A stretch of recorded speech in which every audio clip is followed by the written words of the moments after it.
La cuillère tremblait dans la main de Camille alors qu'elle portait à ses lèvres une sauce grise et amère qui n'avait rien à voir avec les dimanches d'hiver de son enfance. Elle reposa l'ustensile dans l'évier, les yeux fixés sur ce poulet raté qui ressemblait à l'aveu de tout ce qu'elle n'avait jamais demandé à sa grand-mère. Dans le silence de la cuisine, l'absence de la vieille femme était plus lourde que la vapeur qui s'élevait encore de la casserole. Elle ne vit la date en 1943 qu'après des semaines à fixer l'encre. Elle remonta la rue des Envierges sans savoir ce qu'elle espérait trouver. Sa mère, au téléphone, n'avait jamais vu la photo du restaurant non plus. Ce dimanche-là, la sauce fut trop salée, mais elle pleura quand même. Pour comprendre ce frisson, il faut revenir à la boîte bleue dans le placard. La recette datait de 1942. Ma grand-mère ne l'avait jamais écrite pour être lue par quelqu'un d'autre. C'est ce qu'elle a compris trop tard. Elle s'appelait Camille, je crois. Ou peut-être Chloé. Les prénoms, avec le recul, ça se mélange. Mais l'histoire est restée, elle, intacte. Sa grand-mère était morte un mardi soir, dans son appartement du 19e arrondissement, rue de la Villette. Camille avait hérité de la boîte en fer bleu qui trônait sur le buffet de la cuisine depuis toujours.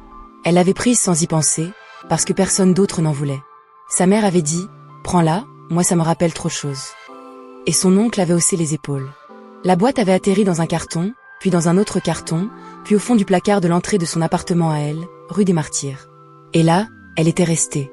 Pendant 11 ans. Quand elle l'a enfin ouverte, c'était un dimanche soir. Elle venait de raccrocher avec sa mère, qui lui avait demandé pour la énième fois si elle comptait enfin trier les affaires de mamie. Elle a sorti la boîte du placard, s'est assise par terre dans l'entrée, et a soulevé le couvercle. Il y avait des élastiques, des trombones, des boutons de rechange dans une enveloppe Kraft, un vieux ticket de métro de 1998, une épingle à nourrice, et tout au fond, glissée contre la paroi, une carte de visite jaunie. Au dos, l'écriture de sa grand-mère. Pas son écriture soignée des lettres d'anniversaire. Une autre écriture. Pressée, penchée vers la gauche. Comme si elle avait noté quelque chose en urgence, sur un coin de table, avant d'oublier. C'était une recette. Une recette de poulet à l'estragon. Camille a souri en reconnaissant le plat. Elle s'en souvenait, du poulet à l'estragon de sa grand-mère. Les dimanches d'hiver, l'odeur qui envahissait tout l'appartement, cette façon que la sauce avait de napper le riz comme une couverture. Elle avait dû avoir cette recette sous les yeux des dizaines de fois sans la voir. Mais là, dans l'entrée froide de son appartement, avec le bruit de la rue qui montait par la fenêtre entr'ouverte, elle a réalisé quelque chose qui lui a serré la gorge. Elle n'avait jamais demandé la recette. Jamais. Sa grand-mère avait attendu. Et Camille n'avait jamais demandé. Le lendemain, elle a acheté les ingrédients. Un poulet fermier, des échalotes, de l'estragon frais, de la crème, du vin blanc. Elle a sorti la carte de visite et l'a posée contre le carrelage de la cuisine, bien en évidence. Et elle a commencé à suivre les indications. Sauf qu'il n'y en avait pas beaucoup. La recette disait, faire revenir le poulet dans du beurre, ajouter les échalotes, déglacer au vin blanc, laisser mijoter doucement avec l'estragon et la crème. Pas de quantité, pas de temps de cuisson, pas de température. Rien que des gestes que sa grand-mère avait dû faire des centaines de fois et qu'elle n'avait jamais eu besoin d'écrire. Camille a fait revenir le poulet. Il a accroché au fond de la casserole. Elle a ajouté les échalotes trop tôt. Elles ont brûlé. La crème est tranché. L'estragon est devenu amer. À la fin, elle s'est retrouvée avec une espèce de bouillon grisâtre où flottaient des morceaux de poulet sec et des herbes noircies. Elle a goûté. C'était mauvais. Pas juste pas bon. Mauvais. Elle a reposé la cuillère dans l'évier et elle est restée là, debout devant la cuisinière, à regarder cette chose qui ressemblait à un échec bien plus qu'à un plat. Elle ne sait pas pourquoi elle a pleuré. Ce n'était pas la première fois qu'elle ratait une recette. Mais c'était la première fois qu'elle ratait celle de sa grand-mère. Et c'était différent. C'était comme si elle avait échoué à quelque chose de bien plus grand qu'un dîner. Comme si elle avait échoué à retenir quelqu'un qui était déjà parti. Le vrai problème, à ce moment-là, c'est qu'elle croyait encore que la recette était dans les ingrédients. Le samedi suivant, elle est retournée rue de la Villette. L'appartement de sa grand-mère avait été vendu depuis longtemps, mais elle s'est arrêtée devant l'immeuble quand même. Elle est restée un moment à regarder les fenêtres du 3e étage. Quelqu'un d'autre vivait là. Il y avait des rideaux différents. Des plantes sur le balcon. Sa grand-mère n'avait jamais eu de plantes sur le balcon. Elle disait que ça prenait trop de place et que les pigeons venaient picorer dedans. Camille a repensé à la boîte bleue, au bouton de rechange, au ticket de métro. Elle a repensé à la recette. Et elle a compris qu'elle cherchait au mauvais endroit. Elle a appelé sa mère le soir même. Pas pour lui demander la recette. Pour lui demander comment sa grand-mère faisait le poulet à l'estragon. Sa mère a marqué un silence. Je ne sais pas, ma chérie. Elle ne me l'a jamais montré non plus. Et c'est là que Camille a commencé à comprendre que sa mère portait la même absence qu'elle. La même question non posée. Le même geste non transmis. Sa grand-mère avait gardé la recette pour elle. Pas par méchanceté. Parce que c'était comme ça qu'elle aimait. Faire à manger pour les autres, les regarder manger, et garder le secret pour la prochaine fois. Sauf qu'il n'y avait pas eu de prochaine fois. Camille a passé les semaines suivantes à essayer de reconstituer la recette à l'oreille. Elle a appelé sa tante, qui lui a dit « Ah, le poulet à l'estragon de maman. Je n'y ai jamais pensé. » Elle a appelé une amie de sa grand-mère qui vivait encore dans le quartier. La dame lui a dit « Elle mettait peut-être de la moutarde ?» Mais elle n'était pas sûre. Personne n'était sûr. Alors Camille a fait ce qu'elle aurait dû faire 11 ans plus tôt. Elle a pris la carte de visite, elle a regardé vraiment, et elle a essayé de voir ce qui était écrit entre les lignes. C'est là, en fixant les contours effacés de l'encre, qu'elle comprit que la recette n'avait jamais été celle qu'elle croyait. Et là, elle a remarqué quelque chose. L'écriture penchée vers la gauche. Les lettres tassées. Les mots qui se chevauchaient presque. Comme si sa grand-mère avait écrit vite, oui, mais aussi comme si elle avait voulu que la recette reste lisible pour elle seule. Comme si elle avait protégé quelque chose en ne le disant pas assez. Camille a approché la carte de la lumière de la lampe. Et elle a vu, dans le coin inférieur droit, une petite tache. Pas une tache d'huile ou de sauce. Une tache d'encre différente. Plus pâle. Comme si quelqu'un avait écrit quelque chose avec un stylo qui commençait à sécher, puis avait effacé. Elle a passé la carte sous la lumière de la salle de bain. Sous la lampe du bureau. Rien. Elle a failli abandonner. Mais le soir, en éteignant la lumière de la cuisine, elle a vu un reflet.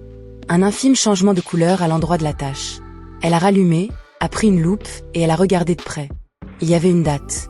Écrite en tout petit, à l'encre qui avait quasi disparu, dans le coin de la carte. Une date.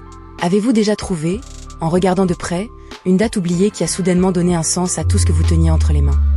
Et en dessous, un nom de rue. Rue des Envierges. La recette datait de 1942. La date sur la carte était de 1943. Et le nom de rue était celui d'un restaurant qui n'existait plus depuis 30 ans. Camille a passé la nuit à chercher sur Internet. Le restaurant s'appelait Chez Germaine, et il avait été tenu par une femme qui faisait la cuisine pour tout le quartier pendant l'occupation. Sa grand-mère y avait travaillé. Camille ne l'avait jamais su. Personne ne le lui avait jamais dit. Sa grand-mère n'avait jamais parlé de cette époque. Pas un mot. Le lendemain matin, elle a pris le métro jusqu'à Belleville et elle a remonté la rue des Envierges. Le restaurant n'était plus là. À la place, il y avait une épicerie de produits asiatiques. Elle est restée sur le trottoir à regarder la vitrine en se demandant ce qu'elle espérait trouver. Une trace. Un fantôme. Quelque chose qui dirait « Oui, ta grand-mère était là, elle a existé ici, elle a fait ce plat pour d'autres personnes que toi. » L'épicier est sorti pour lui demander si elle cherchait quelque chose. Elle a dit non, merci, elle regardait juste. Il a haussé les épaules et est rentré. Camille est restée là encore un moment, les mains dans les poches, le froid qui lui piquait les joues. Et puis elle a fait quelque chose qu'elle ne s'explique pas vraiment. Elle est entrée dans l'épicerie. Elle a acheté des échalotes, de l'estragon frais, un poulet fermier. L'épicier l'a regardée bizarrement. Elle a payé et elle est partie. Chez elle, elle a tout posé sur le plan de travail. Elle a sorti la carte de visite, la date de 1943, le nom de la rue, et elle a fermé les yeux. Elle a essayé de se souvenir de l'odeur du dimanche, du bruit de la cocotte, de sa grand-mère qui versait la crème en filet en tournant doucement. Elle a essayé de se souvenir du geste. Pas des quantités, du geste. Elle a fait fondre le beurre. Elle a attendu qu'il mousse. Elle a posé le poulet dedans et elle l'a laissé dorer sans le toucher. Elle a attendu. 5 minutes. 6. Elle a retourné le poulet. L'odeur a commencé à remplir la cuisine. Pas encore la bonne odeur, mais quelque chose qui s'en approchait. Elle a ajouté les échalotes. Elle a baissé le feu. Elle a attendu qu'elle devienne translucide, comme elle avait vu sa grand-mère le faire 100 fois. Elle a versé le vin blanc. Elle a gratté le fond de la cocotte avec une cuillère en bois. Les sucs se sont décollés, le vin a réduit, et l'odeur a changé. C'était plus proche, maintenant. Beaucoup plus proche. Elle a ajouté l'estragon. Pas tout. Une partie. Elle a réservé le reste pour la fin. Elle a versé la crème. Elle a baissé le feu au minimum. Elle a mis le couvercle. Et elle a attendu. À ce moment-là, je l'ai interrompue pour lui demander pourquoi elle avait acheté les ingrédients chez l'épicier. Elle m'a regardé comme si la réponse était évidente. Parce qu'il fallait que je fasse ce plat-là où ma grand-mère l'avait fait pour la première fois. Pas dans le même endroit. Mais dans le même quartier. Je sais que ça n'a pas de sens. Mais moi, je trouvais que ça en avait, du sens. Beaucoup. Le temps de cuisson, elle ne sait pas combien il a duré. Elle est restée assise sur le tabouret de la cuisine, les mains croisées sur les genoux, à regarder la vapeur s'échapper du couvercle. De temps en temps, elle soulevait le couvercle pour vérifier, pour sentir. Et à chaque fois, l'odeur était un peu plus familière, un peu plus juste. Quand elle a goûté la sauce, elle a pleuré. Pas parce que c'était parfait, parce que ce n'était pas ça non plus. C'était autre chose. C'était comme si sa grand-mère était dans la cuisine avec elle, à regarder par-dessus son épaule, à dire doucement « encore un peu de crème » ou « laisse-le reposer avant de servir ». Camille ne l'entendait pas vraiment, mais elle sentait la présence, comme un souffle. Elle a servi le poulet dans une assiette. Elle s'est assise devant. Elle a mangé en silence. La sauce était un peu trop liquide. L'estragon aurait pu être ajouté plus tard pour garder sa fraîcheur. Le riz était collant. Mais c'était le bon poulet à l'estragon. Pas la copie exacte de celui de sa grand-mère. Celui de sa grand-mère vu par elle, traversé par elle, raté et rattrapé par elle. Ce que je trouve frappant, dans cette histoire, c'est que Camille aura mis 11 ans à ouvrir la boîte. Et une fois à l'intérieur, elle aura mis des semaines à voir ce qui était écrit en tout petit. La recette était là, dans la boîte, depuis le début. La clé était dans la première boîte qu'elle avait ouverte. Selon vous, est-ce que le fait qu'elle ait mis des semaines à remarquer l'écriture minuscule relève de l'inattention ou d'une forme de respect inconscient pour le secret de sa grand-mère? Mais elle ne savait pas encore qu'elle cherchait une serrure. Mais c'est là, au moment où elle repose sa fourchette, que tout ce qu'elle n'avait pas vu pendant 11 ans a commencé à briller dans le fond de l'assiette. Elle m'a dit qu'après ce dîner, elle avait appelé sa mère. Pas pour lui parler du poulet. Pour lui parler de 1943. De la rue des Envierges. Du restaurant chez Germaine. Sa mère avait marqué un temps, puis elle avait dit « Ah ». Elle n'en parlait jamais. Camille avait insisté. « Mais toi, tu savais ?»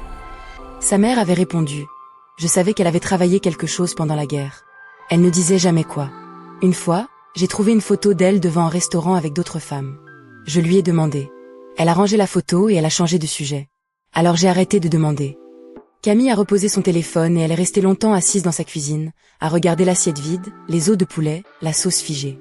Elle a repensé à la photo que sa mère avait mentionnée. Elle ne l'avait jamais vue. Elle ne savait même pas qu'elle existait. Et tout à coup, elle a eu envie de voir cette photo.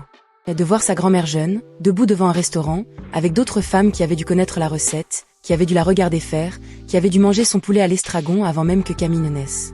Elle a rappelé sa mère. Tu sais où elle est, cette photo? Sa mère a soupiré, mais elle est allée chercher. Camille a attendu, le téléphone collé à l'oreille, les yeux fixés sur les assiettes sales dans l'évier. Elle entendait sa mère fouiller dans des tiroirs, ouvrir des placards, dire « Attends, je crois que c'est dans la boîte du dessus ». Et puis, au bout de 10 minutes, sa mère a dit « Je l'ai trouvé ». Camille a fermé les yeux. Elle est comment? Camille a senti quelque chose se débloquer dans sa poitrine. Quelque chose qu'elle ne savait même pas qu'elle avait bloqué. « Tu peux me l'envoyer ?» Sa mère a essayé. La photo est arrivée 20 minutes plus tard, floue, mal cadrée, avec l'ombre du doigt de sa mère dans le coin. Mais Camille a vu sa grand-mère. Jeune. Devant un restaurant. Avec un tablier. En train de rire. Et elle a compris que la recette qu'elle avait dans sa cuisine n'était pas seulement une liste d'ingrédients.